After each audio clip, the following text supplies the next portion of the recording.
بسم اللہ الرحمن الرحیم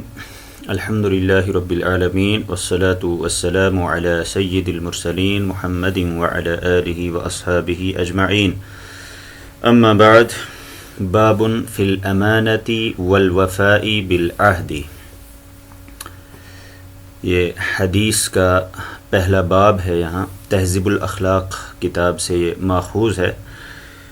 امانت داری کے سلسلے میں باب، والوفاء بالعہد اور عہد کو پورا کرنے کے سلسلے میں باب۔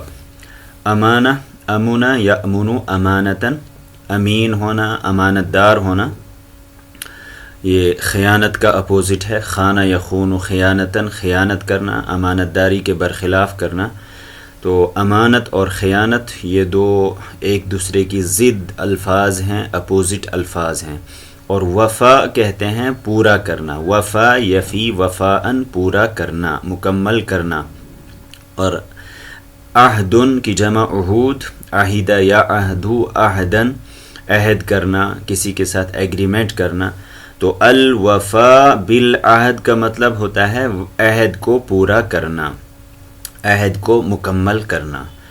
تو اس باب کے تحت امانت داری کے سلسلے میں اور عہد کو پورا کرنے کے سلسلے میں احادیث ذکر کی جا رہی ہیں۔ سب سے پہلے چند آیات ہیں قرآن پاک کی، اس موضوع سے متعلق آپ اہمیت کا اندازہ کر سکتے ہیں کہ اسلام میں امانت داری کتنی اہم ہے، کتنی ضروری ہے، اور اس کے بالمقابل خیانت کتنا خطرناک ترین جرم ہے۔ قال اللہ تعالی، اللہ تبارک و تعالی کا ارشاد ہے، یا ایہا الذین آمنوا، اے وہ لوگو جو ایمان لائے ہو، لا تخونوا اللہ والرسول وتخونوا اماناتکم وانتم تعلمون۔ لا تخون اللہ، خانہ یخون خیانتاً، خیانت کرنا، مت خیانت کرو اللہ کے ساتھ، والرسول اور رسول کے ساتھ، وتخونوا، لا کا عطف اس پر بھی ہے، اسی لیے نون کو حذف کر دیا گیا ہے، یعنی ولا تخونوا اماناتکم، اور خیانت مت کرو اماناتکم، اپنی امانتوں میں، وانتم تعلمون، اس حال میں کہ تم جانتے ہو، تو جانتے بوجھتے اپنی امانتوں میں خیانت مت کرو۔ خیانت امانت کے اپوزٹ ہے، اور امانت صرف کسی بھی مال چیز جو دوسرے کے پاس رکھی گئی ہو اس کے لیے استعمال نہیں ہوتا ہے، بلکہ یہ معنوی چیزوں کے لیے، ظاہری چیزوں کے لیے، مادی چیزوں کے لیے، مال کے لیے، یہاں تک کہ انسان کے پاس جتنی چیزیں ہیں، چاہے وہ اس کی ملکیت میں ہوں، اس کی دسترس میں ہوں، اس کے کنٹرول میں ہوں، وہ منصب کی شکل میں ہو یا اعضائے جسم کی شکل میں ہوں، صلاحیتوں کی شکل میں ہوں، ایک دوسرے کے ساتھ کیے ہوئے عہد و پیمان ہوں، یہ سب امانتیں ہیں۔ اسلامی نقطۂ نگاہ سے انسان کو پوری زندگی میں امانت داری کا پاس و لحاظ کرنے کا حکم دیا گیا ہے، اور آپ اگر غور کریں گے امانت کی جو تشریحات کی گئی ہیں قرآن میں، حدیث میں، اور حضور صلی اللہ علیہ وسلم نے اپنے اقوال کے ذریعے احادیث میں امانت کا جو وسیع مفہوم بیان فرمایا ہے، ہر چیز کو اللہ کے رسول صلی اللہ علیہ وسلم نے امانت قرار دیا ہے۔ تو انسان کی صلاحیتیں، اس کی آنکھیں، اس کے اعضائے جسم، یہ بھی اللہ کی طرف سے انسان کے پاس امانت ہے۔ انسان اپنی کوئی چیز دوسروں کے پاس رکھتا ہے، وہ بھی امانت ہے۔ یہاں تک کہ مجلسوں میں کی جانے والی باتیں، وہ بھی امانت ہیں۔ حدیث میں آتا ہے المجالس امانہ، مجلسیں امانت ہیں، حالانکہ وہاں کوئی چیز نہیں ہے، بلکہ وہاں باتیں کی جاتی ہیں، گفتگو کی جاتی ہے، تو وہ گفتگو انسان کے پاس امانت ہوتی ہے۔ حدیث میں یہاں تک آتا ہے کہ دو شخص آپس میں بات کر رہے ہیں، ایک نے دوسرے سے یہ نہیں کہا کہ اس بات کو راز رکھنا، بلکہ اس کی باڈی لینگویج بتا رہی ہے، وہ ادھر ادھر دیکھ کر بات کر رہا ہے، تو اس کی باڈی لینگویج سے پتہ چل رہا ہے کہ وہ یہ چاہتا ہے کہ اس بات کا کسی اور کو علم نہ ہو، تو یہ امانت ہے انسان کے پاس۔ وضو میں ہر عضو کو دھونا اور ذرہ برابر سوکھا نہ رکھنا، غسل کی حاجت ہو تو اس میں ایک ایک حصے کو دھونا، یہ بھی امانت قرار دیا گیا ہے۔ تو بہرحال امانت کا بہت بڑا وسیع مفہوم ہے۔ اللہ کے ساتھ کیا ہوا عہد یہ انسان کے پاس امانت ہے، کلمہ توحید یہ امانت ہے، قرآن یہ سب سے بڑی امانت ہے۔ تو اس اعتبار سے اب آپ غور کیجئے، اس آیت میں سخت طریقے سے ممانعت کی جا رہی ہے، گویا کہ خیانت اسلامی نقطۂ نگاہ سے حرام ہے، کیونکہ اللہ سختی کے ساتھ منع کر رہا ہے، لا تخون اللہ، اللہ کے ساتھ خیانت مت کرو۔ اللہ کے ساتھ خیانت کا مطلب اب بالکل واضح ہے کہ اللہ سے کیے ہوئے عہد کی خلاف ورزی کرنا، اللہ کی دی ہوئی امانتوں کا پاس و لحاظ نہ کرنا، اللہ کے دیے ہوئے احکام اور اوامر کو نہ ماننا، یہ خیانت ہے اللہ کے ساتھ۔ تو اللہ کے ساتھ خیانت مت کرو، والرسول، اور رسول کے ساتھ خیانت مت کرو۔ رسول کے ساتھ خیانت کا مطلب یہ ہے کہ رسول کو نعوذ باللہ دھوکہ دینے کی کوشش کی جائے، رسول کے بتائے ہوئے احکام کی پاسداری نہ کی جائے، رسول کی رکھی ہوئی چیزوں کے ساتھ خیانت کی جائے۔ تو ظاہری اور معنوی جس اعتبار سے بھی رسول کے ساتھ خیانت کی جائے گی یہ حرام قرار پائے گا۔ وَتَخُونُوا أَمَانَاتِكُمْ، اور آپس میں ایک دوسرے کی امانتوں میں خیانت نہ کرو۔ اب آپس کی جو امانتیں ہیں وہ چیزوں کی شکل میں بھی ہو سکتی ہیں، ایک دوسرے کے ساتھ کیے ہوئے ایگریمنٹس اور معاہدے وہ بھی ہو سکتے ہیں، ان تمام چیزوں کے بارے میں خیانت نہ کرنے کا حکم دیا جا رہا ہے، اور بطور خاص وَأَنْتُمْ تَعْلَمُونَ، اس حال میں کہ تمہیں پتہ ہو کہ تم خیانت کر رہے ہو، جانتے بوجھتے خیانت کرنا یہ تو بالکل حرام ہے، ناجائز ہے۔ اب یہاں خیانت کی بات کہی جا رہی ہے، اس کے اپوزٹ، اس کے بالخلاف کام کرنا یعنی خیانت نہ کرنا یہ امانت داری ہے۔ اللہ کے ساتھ کیے ہوئے عہد کو پورا کرنا، رسول کی اطاعت کرنا، آپس کے معاملات درست رکھنا، یہ سب امانت داری میں داخل ہیں۔ تو اس آیت سے امانت کی اہمیت اور خیانت کی شناعت کا علم ہوتا ہے کہ یہ دونوں کتنی خطرناک اور اہم چیزیں ہیں، امانت کا کتنا بلند مقام ہے اور خیانت کتنی گری ہوئی چیز ہے۔ اس کے بعد دوسری آیت میں دوسرے انداز سے اس کو بیان کیا جا رہا ہے، وقال تعالی ان اللہ یأمرکم، بے شک اللہ تعالیٰ تمہیں حکم دیتا ہے، ان تؤدوا الامانات الی اہلها، ادا یؤدی تأدیہ، ادا کرنا، کہ تم ادا کرو الاماناتی، امانتوں کو، الی اہلہا، اس کے حقداروں کو، جو اہل حق، جو حقدار ہیں کسی بھی امانت کے، ان تک اس کو پہنچانا یہ حکم ہے، حکم خداوندی ہے۔ اب یہاں بھی اس آیت میں بھی اگر تھوڑا سا غور کیا جائے، اب ضروری نہیں کہ کوئی چیز ہی ہو وہ اس کے اہل تک، اس کے حقدار تک پہنچائی جائے، وہ بھی امانت ہے اور یقینی طور پر وہ امانت کی چیز ہے۔ لیکن اب دوسرے انداز سے بھی غور کیجئے، علامات قیامت میں ایک چیز اللہ کے رسول صلی اللہ علیہ وسلم نے ارشاد فرمائی ہے کہ اذا وسد الامر الى غیر اہلہ فانتظر الساعہ، جب نااہل لوگوں کو منصب دیا جائے، وہ مقام دیا جائے جو ان کے لائق نہیں ہے، تو اس وقت پھر قیامت کا آپ انتظار کر لینا۔ تو جو اہل لوگ ہیں ان کو کوئی منصب نہ دیا جائے، نااہل لوگوں کو وہ منصب دیا جائے، وہ امانت داری کے برخلاف ہے، وہ خیانت ہے۔ اسی طرح سے ووٹ دینا، کسی نااہل شخص کو، کسی منصب تک پہنچا دینا،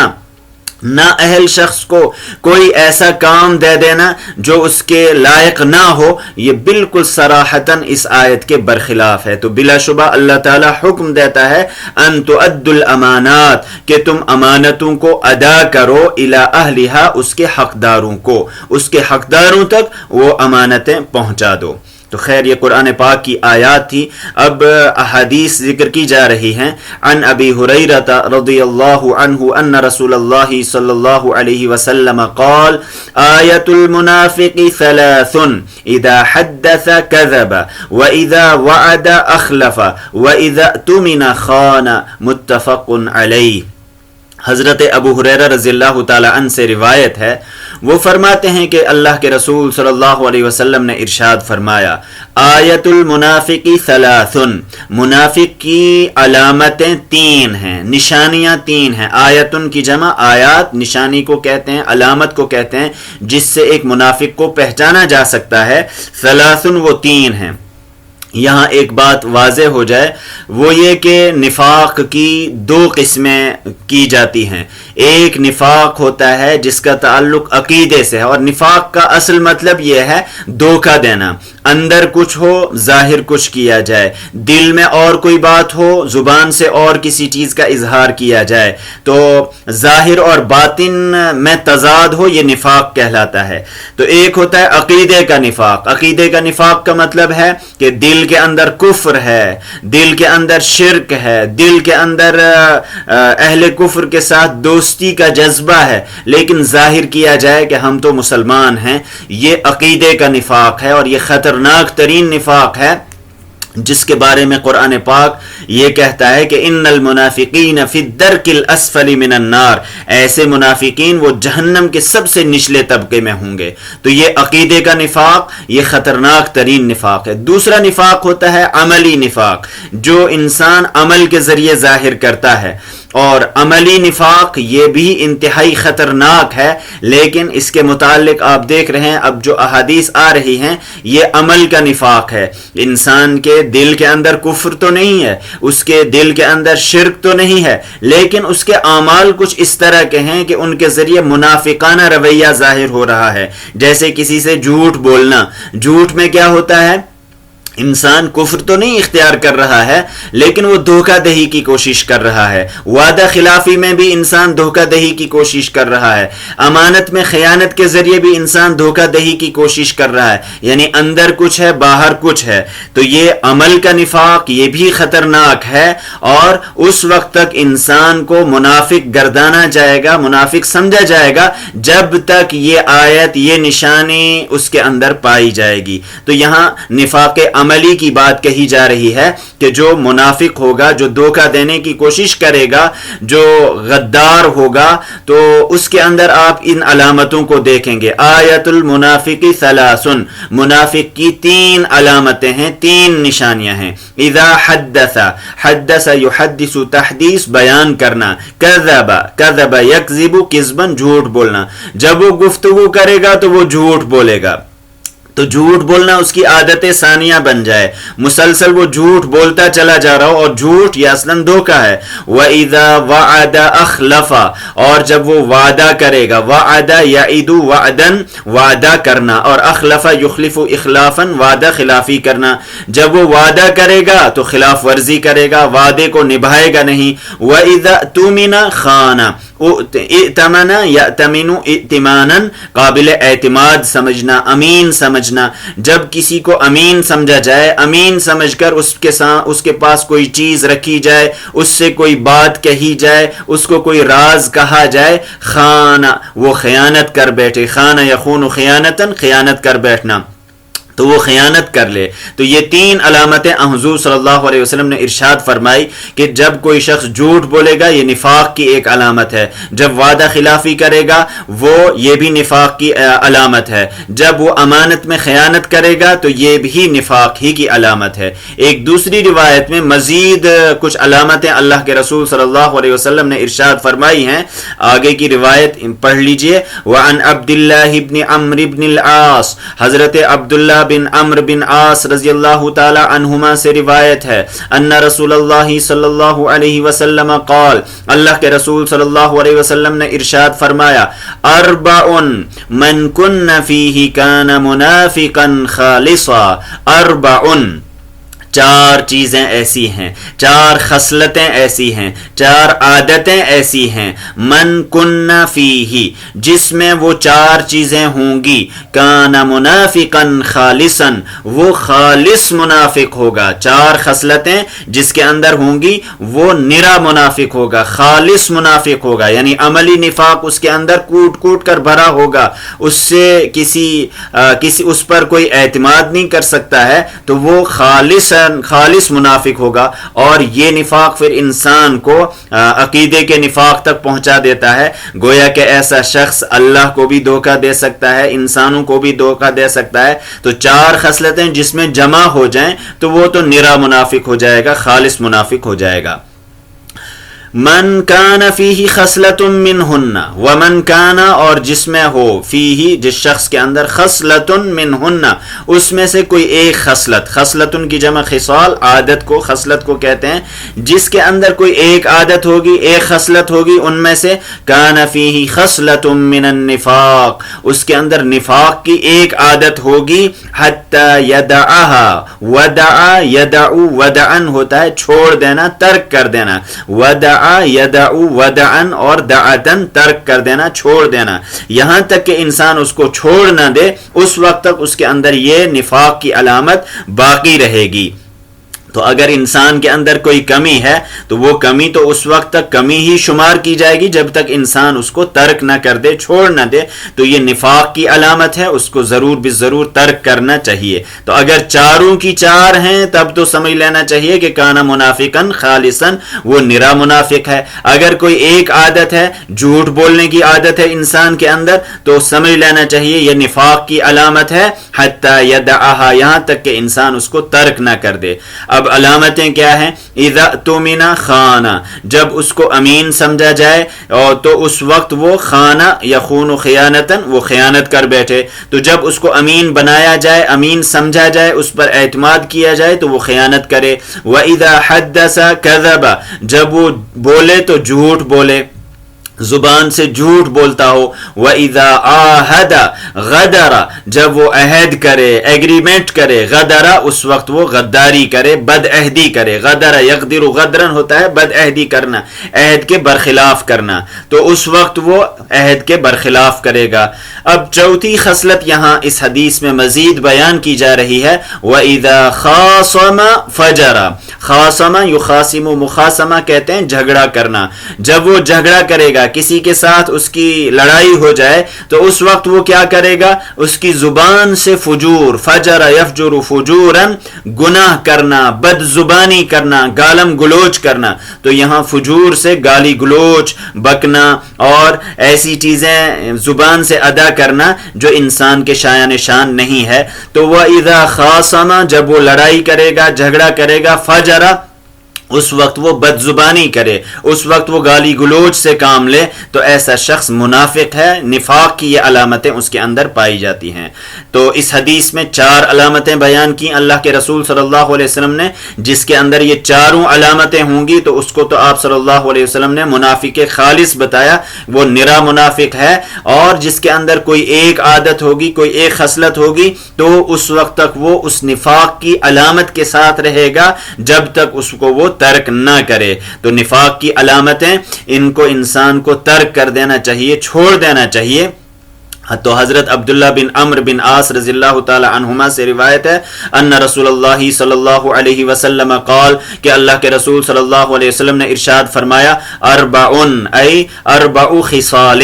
4 خصلتیں ایسی ہیں، 4 عادتیں ایسی ہیں، من کن فیہ، جس کے اندر وہ ہوں گی، کان منافقا خالصا، وہ خالص منافق کہلائے گا. ومن کان فیہ خصلۃ، اور جس کے اندر ایک خصلت ہوگی، ایک عادت ہوگی، منہ ان میں سے، کان فیہ خصلۃ من النفاق، اس میں نفاق کی ایک خصلت ہوگی، ایک عادت ہوگی، حتی یدعها، یہاں تک کہ اس کو وہ ترک نہ کر دے. اذا اؤتمن خان، جب اس کو امین سمجھا جائے، امین بنایا جائے یا اس پر اعتماد کیا جائے، خانہ وہ خیانت کر بیٹھے. واذا حدث کذب، جب وہ بولے تو جھوٹ بولے، حدث گفتگو کرنا، جب وہ بات کرے گا تو جھوٹ بولے گا. واذا عاہد، جب وہ عہد کرے گا، وعدہ کرے گا، غدر اس وقت وہ بد عہدی کر بیٹھے. وَإِذَا خَاصَمَ، جب وہ لڑائی جھگڑا کرے تو اس وقت فجر وہ گالی گلوچ سے کام لے، بد زبانی کرے. متفقن علیہ کا مطلب ہوتا ہے، اس روایت کو متفقن علیہ کہا جاتا ہے جو امام بخاری اور امام مسلم دونوں نے اپنی اپنی کتابوں میں نقل کی ہو، تو اس روایت کو متفقن علیہ کہتے ہیں. یعنی جس روایت پر متفق متفق ہوں امام بخاری اور امام مسلم، اور دونوں کتابوں میں وہ موجود ہو، صحیح البخاری اور صحیح مسلم میں، اس کو متفق علیہ کہا جاتا ہے۔ اس کے بعد کی روایت، اس میں ایک واقعے کا تذکرہ ہے۔ عن عبد اللہ بن عامر رضی اللہ عنہ قال دعتنی امی یوما ورسول اللہ صلی اللہ علیہ وسلم قاعد فی بیتنا۔ حضرت عبداللہ بن عامر رضی اللہ تعالی عنہ سے روایت ہے، قال فرماتے ہیں، دعتنی امی، میری امی نے مجھے بلایا، دعا یدعو دعاءً اور دعوتاً بلانا، دعتنی امی، میری امی نے، میری والدہ نے مجھے بلایا، یومن ایک دن، ورسول اللہ صلی اللہ علیہ وسلم قاعد فی بیتنا، قعد یقعد قعودا بیٹھنا، جبکہ اللہ کے رسول صلی اللہ علیہ وسلم ہمارے گھر میں تشریف فرما تھے، بیٹھے ہوئے تھے۔ فقالت، میری امی نے کہا، تعال اعطیکا، تعال آؤ، اعطیکا، میں آپ کو کچھ دوں گی، تو اعطیکا، میں آپ کو کچھ دوں گی، تو انہوں نے بلایا۔ تعال یہ اسم فعل ہے، تو بلانے کے لیے استعمال کیا جاتا ہے، تعال آ جاؤ، اعطیکا، میں تمہیں کچھ دوں گی۔ فقال لها رسول اللہ صلی اللہ علیہ وسلم، آپ صلی اللہ علیہ وسلم نے ان سے پوچھا، سوال کیا، ما اردتی ان تعطیہ،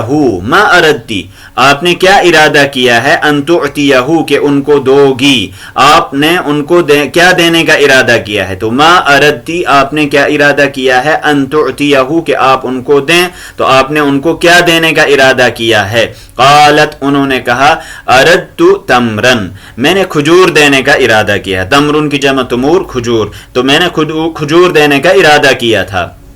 فقال لها رسول اللہ صلی اللہ علیہ وسلم، اللہ کے رسول صلی اللہ علیہ وسلم نے ارشاد فرمایا، اما انکی لو لم تعطیہ شیئا کتبت علیکی کذبۃ، اما سن لو، انکی لو لم تعطیہ، اگر تم ان کو نہ دیتی، شیئا کچھ بھی، اگر تم ان کو کوئی بھی چیز نہ دیتی، کتبت علیکی کذبۃ، آپ کے لیے ایک جھوٹ لکھ دیا جاتا، تو ایک جھوٹ یہ بچے سے بولا جائے، بڑے سے بولا جائے، کسی سے بھی بولا جائے، وہ بہرحال جھوٹ ہی قرار پائے گا، اور عام حالات میں انسان اس طرح کا جھوٹ بول لیتا ہے، انسان کسی بچے کو بہلاتا ہے، پھسلاتا ہے، آؤ میں تمہیں کچھ دوں گا، تو اس کے بعد اس کو وہ چیز نہیں دی جاتی ہے، تو شرعی نقطۂ نگاہ سے یہ بھی جھوٹ ہے، تو بچے کے ساتھ بھی جھوٹ نہ بولا جائے، اسلام میں اتنی اس کی سخت مذمت کی گئی ہے۔ تو حضرت عبداللہ بن عامر رضی اللہ تعالی عنہ سے روایت ہے، فرماتے ہیں، دعتنی امی یومن، میری امی نے، میری والدہ نے ایک دن مجھے بلایا، ورسول اللہ صلی اللہ علیہ وسلم قاعد فی بیتنا، واو حالیہ ہے یہ، اس حال میں کہ رسول اللہ صلی اللہ علیہ وسلم ہمارے گھر میں تشریف فرما تھے، بیٹھے ہوئے تھے۔ فقالت، میری امی نے کہا، تعال اعطیکا، آؤ میں تمہیں کچھ دوں گی۔ فقال لها رسول اللہ صلی اللہ علیہ وسلم، اللہ کے رسول صلی اللہ علیہ وسلم نے ان سے فرمایا، ما اردتی ان تعطیہ، آپ نے ان کو کیا دینے کا ارادہ کیا ہے، تو ما اردتی، آپ نے کیا ارادہ کیا ہے، ان تعطیہ، کہ آپ ان کو دیں، تو آپ نے ان کو کیا دینے کا ارادہ کیا ہے۔ قالت، انہوں نے کہا، اردت تمرن، میں نے کھجور دینے کا ارادہ کیا تھا۔ فقال لها رسول اللہ صلی اللہ علیہ وسلم، اللہ کے رسول صلی اللہ علیہ وسلم نے ان سے فرمایا، اما انکی لو لم تعطیہ شیئا، سن لو، اگر تم نے ان کو کوئی چیز نہ دی، کتبت علیکی کذبۃ، آپ پر ایک جھوٹ لکھ دیا جائے گا، یعنی آپ کے نامہ اعمال میں اس کی وجہ سے ایک جھوٹ لکھ دیا جائے گا۔ امام ابو داود رحمۃ اللہ علیہ نے اس کو اپنی سنن میں، اپنی کتاب میں روایت کیا ہے، تو اس سے معلوم ہوا کہ بچے کے ساتھ بھی جھوٹ نہیں بولنا چاہیے۔ اس کے بعد کی روایت ہے، عن زید بن ارقم رضی اللہ عنہ عن النبی صلی اللہ علیہ وسلم قال، اذا وعد اخاہ ومن نیته ان یفی له فلم یفی ولم یجئ الميعاد فلا اسم علیہ، کبھی کبھی ایسی صورتحال پیش آ جاتی ہے، انسان کسی سے وعدہ کر لیتا ہے، اس کی نیت ہے کہ وعدہ پورا کرنا ہے، لیکن اس کے بعد کچھ حالات ایسے بن جاتے ہیں کہ وقت مقررہ ہی نہیں آ پایا، حالات کچھ اس طرح کے ہو گئے کہ انسان کی ملاقات نہیں ہو پائی، یا اور کوئی سچویشن بن گئی جیسے کہ بیمار ہو گیا انسان، یا اور کوئی حادثہ پیش آیا، تو اس صورت میں انسان اس وعدے کو پورا نہ کر پائے تو اس وعدے کا کیا حکم ہے؟ اللہ کے رسول صلی اللہ علیہ وسلم نے اس حوالے سے ارشاد فرمایا ہے، اور اس سلسلے میں ہمیں ایک بنیادی اصول ذہن میں رکھنا چاہیے، وہ یہ ہے کہ بعض چیزیں اختیاری ہوتی ہیں، جو اختیاری ہیں ان کا انسان مکلف ہے، ذمہ دار ہے، ان کی وجہ سے وہ گناہگار ہو سکتا ہے اگر وہ ان پر عمل نہ کرے، جو اختیاری چیزیں ہیں۔ لیکن بعض چیزیں غیر اختیاری ہوتی ہیں، تو غیر اختیاری چیزوں پر اگر کبھی انسان عمل نہ کر پائے، حالانکہ اس کے دل کے اندر تھا کہ مجھے عمل کرنا ہے، تو ایسے تمام امور کے متعلق شرعی حکم یہ ہے کہ اس وقت انسان گناہگار نہیں ہوگا۔ تو اسی غیر اختیاری چیز کا یہاں تذکرہ کیا جا رہا ہے۔ حضرت زید بن ارقم رضی اللہ تعالی عنہ سے روایت ہے، وہ اللہ کے رسول صلی اللہ علیہ وسلم سے روایت کرتے ہیں کہ آپ صلی اللہ علیہ وسلم نے فرمایا، اذا وعد اخاہ، جب کوئی شخص اپنے بھائی سے وعدہ کر لے، وعدہ جب وہ وعدہ کر لے، اخاہ اپنے کسی بھائی سے، ومن نیتہ اس کی نیت یہ ہے، ان یفی لہ، وفا یفی وفاءن ہوتا ہے پورا کرنا، عہد کو پورا کرنا، تو ومن نیتہ انسان کی نیت یہ ہے، ان یفی لہ کہ وہ اس عہد کو پورا کرے گا، فلم یفی وہ پورا نہ کر پائے، فلم یفی وہ اس عہد کو پورا نہ کر پایا، پورا نہ کر سکا، ولم یجئ المیعاد، میعاد موعد کی جمع میعاد اور مواعید، یہ موعد اور میعاد اس کی جمع ہے مواعید، وقت مقررہ، وقت مقررہ پر پہنچ نہیں سکا، وقت مقررہ پر انسان کسی بھی عذر کی وجہ سے نہیں پہنچ پایا، فلا اسم علیہ تو ایسے شخص کے لیے کوئی گناہ نہیں ہے۔ تو چونکہ اس شخص کی نیت تھی کہ میں وعدے کو پورا کروں گا، لیکن وہ کسی عذر کی وجہ سے اس وعدے کو پورا نہیں کر پا رہا ہے، اور وہ میعاد وقت مقررہ پر نہیں پہنچ پا رہا ہے، تو ایسے شخص کو گناہ نہیں ہے، کیونکہ وہ ایک غیر اختیاری عذر کی وجہ سے اس کو پورا نہیں کر پا رہا ہے، اس کی نیت ہے کہ اس کو مکمل کیا جائے، اس کو پورا کیا جائے۔ اس کے بعد کی روایت تھوڑی سی تفصیلی ہے، انشاءاللہ اس کو اگلے سبق میں مکمل کریں گے، اس میں کچھ تفصیل بھی ہے، تو آج کا سبق یہیں پر مکمل کر لیتے ہیں۔ وآخر دعوانا ان الحمد للہ رب العالمین۔